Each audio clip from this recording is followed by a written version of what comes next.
What's up? Hey everybody, how are you doing? I do just want to thank you for your support and your kind words. It does mean a lot to me because I'm fighting for my life. I'm fighting against all odds to complete and fulfill a dream and my purpose.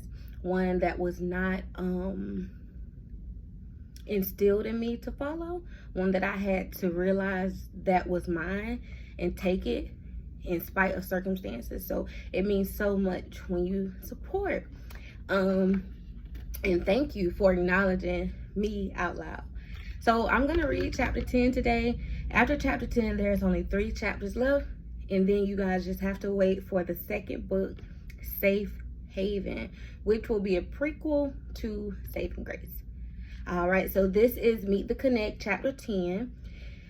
We are still coming from Parker's point of view, and then Kendrick will also have his little time as well. So I am at work, and I just hope I can go ahead and get through this chapter quickly. All right, so this is Parker. Now remember, just previously, her and Kendrick landed in California. They went shopping, they had dinner, they had sex. It's been a great trip so far. So today they actually meet the promoters who they flew out to California to meet. The next morning, I was awakened with a knock on the door from room service with breakfast.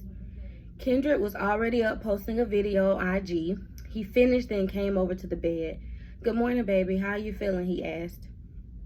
"I feel great, love. What's for breakfast? It smells amazing," Parker said. He ordered turkey bacon, scrambled eggs with cheese, order of cheese grits. "You are so country," I laughed. "Hey, I gotta eat good, shawty," he said as he rubbed his non-existent gut. I climbed out of bed and kissed his forehead. "Are you nervous about meeting with the guys today? Did you want me to come along?" I asked hesitantly. "Now what type of question is that? You know I need my good luck charm there. Go ahead and eat some breakfast so you can get dressed sexy." I smiled. "Okay, baby." I decided to wear a bomb-ass Chanel suit. I mean, I love dressing to impress as well, and did not want these California hotshots thinking I was some country girl from Georgia with no style. I needed to demand the room, though I knew Kendrick would do the talking. I was there for arm candy, or as he would say, his good luck charm.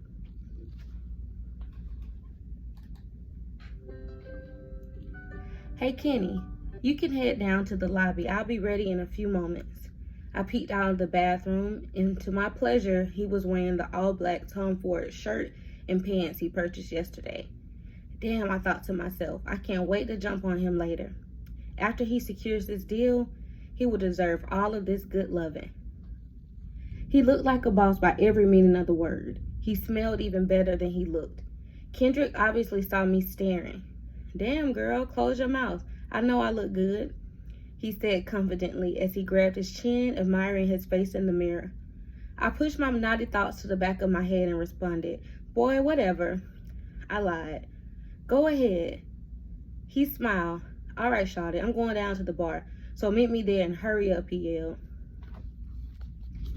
And this is Kendrick thinking to himself, "I'm nervous as hell, yo. I mean, I know I will smash this meeting. I'll have them sending the contract to me before I make it back to the hotel. But what about Portia, Emilio's daughter? I haven't seen her in years." I had come to Cali a few years back on a play and met a beautiful girl at a club in Hollywood. I walked up to the bar and ordered a Hennessy and cranberry juice.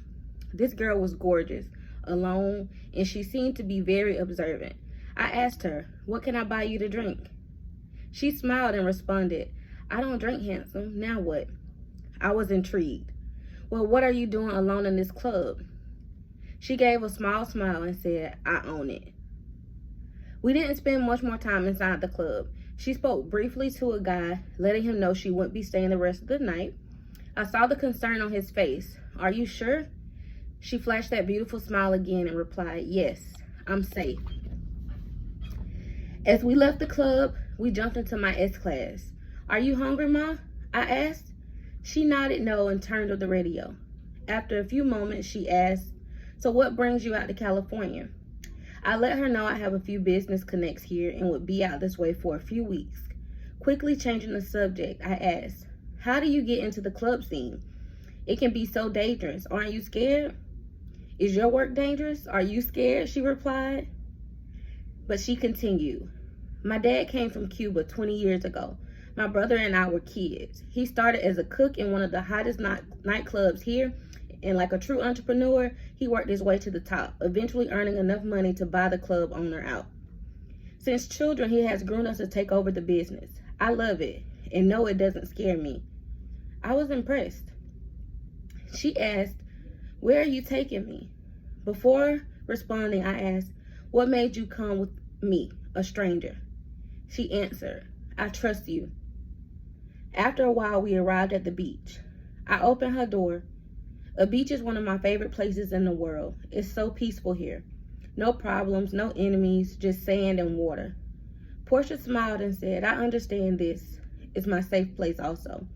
I come here to get away from the pressure of the world and my family." In true California fashion, she pulled out a perfectly rolled joint, fired it up, and passed it to me. I declined. "You don't smoke?" she asked surprisingly. I explained, "I don't. I like to keep a clear mind. My dad was addicted to drugs, so I take a drink here and there, but smoking never really has been my thing." We continued conversing for hours, but it felt like minutes. I asked, "So a girl named Portia, do you drive one?" It was a corny joke, but I just had to ask. She told me she did. "I drive a Panamera. It's one of my favorite models, and I've had the same car since I've been 19. I'll keep it forever, I believe." She grabbed her phone and showed me a few pics. It is a beautiful car for a beautiful lady, I thought. We spent the remainder of the night talking about our future as we shared our first kiss. I could tell her body was yearning for more. I normally always carry protection with me. I could be a bit of a hot boy, and I never wanted to have any slip-ups. She whispered to me, "I trust you." I didn't have time to think if I trusted her as much as she trusted me, and my dick didn't have time either. We made love in the back seat of my Benz. It was nowhere near how I thought my night would end. When I took her back to the club, the sun was rising. We never exchanged numbers. I never thought I would see her again. It wasn't until her younger brother, EJ, reached out to me regarding business did I realize Portia was his sister, and she would possibly be in LA at the time of our meeting. It was too late to even mention it to Parker. I knew she would flip out if she thought I hit my new business partner's sister. I kept it quiet. Parker interrupted Kendrick's daydream with a kiss on the cheek. "Are you ready, boss man?" she smiled. "As ready as I'll ever be," he exhaled. We stepped out of the hotel. The sun was shining bright, and the breeze felt great. The valet pulled our car around, and we headed to meet the Connect. Kendrick smiled at me.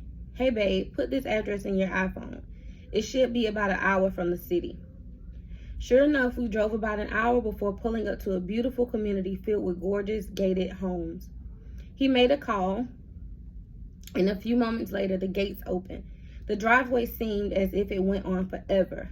Once we made it to the front, out came a small man. He was well dressed and a little on the chubby side with short curly hair. A woman, nearly towering over him, was by his side wearing a beautiful Versace dress. A younger guy who favored him, I'm guessing it was his son, and a younger girl, very pretty, I assume was his daughter. What a beautiful family, I thought.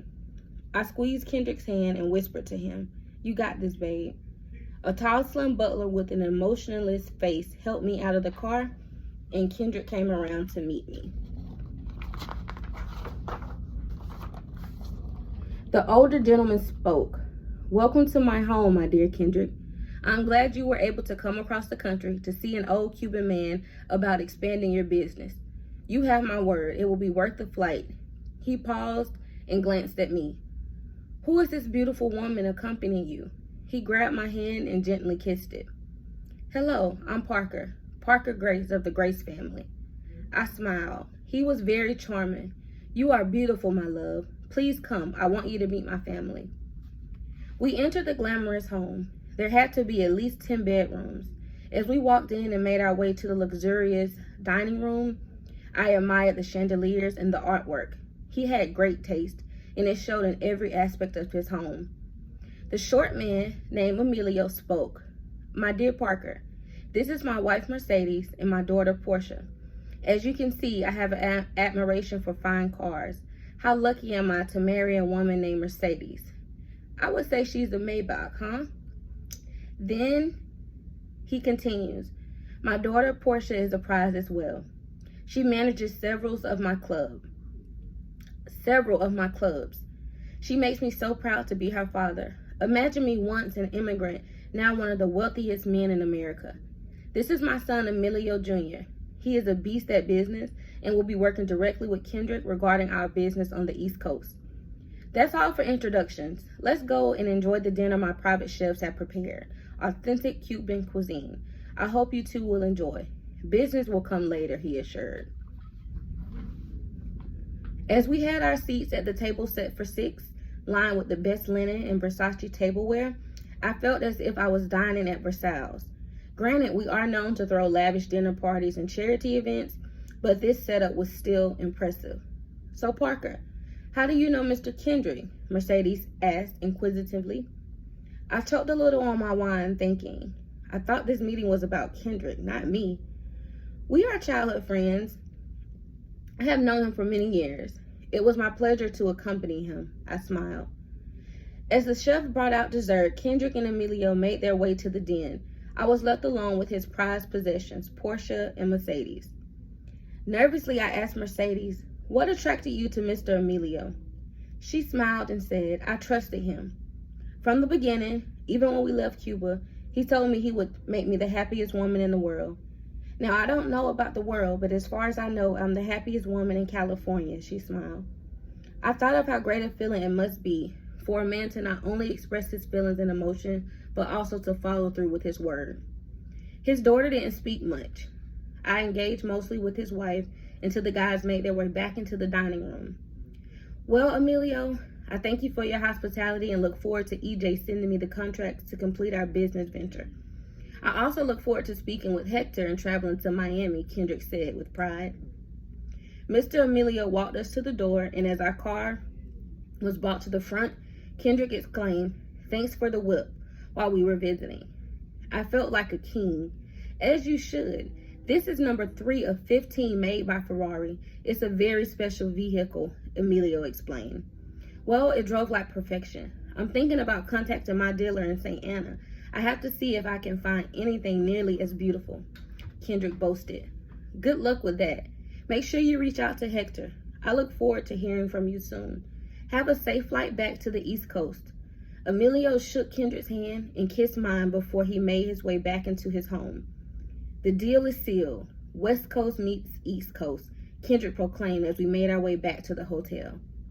We drove hand in hand back to the hotel that evening, but to my surprise, that night we did not make love. We had dinner at the hotel's restaurant. As we sat there in silence, I asked, "What's on your mind? You've been distracted all evening." "Oh, nothing, just thinking about the major changes taking place soon with 1031 ENT. It's a bit overwhelming if I'm honest," he said. "You got this, Kenny," I assured. Kenny paid for our meal, and we went back to our suite, showered, and went to sleep. We had an early flight the next day. And this is a 3 a.m. text from Portia to Kendrick. "Hi, Kendrick. Sorry for texting you at this hour. After seeing you today and your girlfriend, I could not sleep. I never knew how to tell you this. Honestly, I never thought I would see you again in my life. That night we shared together was wonderful. I became pregnant. I tried to get rid of the baby. I was so scared. I set the appointment to have the abortion. I went to the clinic alone. I sat there for hours waiting to go back and forth in my mind with the decision. I sat there for hours waiting, going back and forth in my mind with the decision. As they called me back to the office, I opted to hear the heartbeat, and after hearing her little heartbeat, I was unable to terminate the pregnancy. 8 months later, I birthed a beautiful baby girl. I know you are prepping to head back to Georgia, but if you can, please call me. Portia. Kendra did not respond to the text. He did not have the words for her and wasn't sure if the child was even his. He would have to deal with this at a later time. He went back to sleep knowing his alarm would go off soon and he had a flight to catch. Getting interesting. I'll be back with chapter 11 tomorrow. Thank you.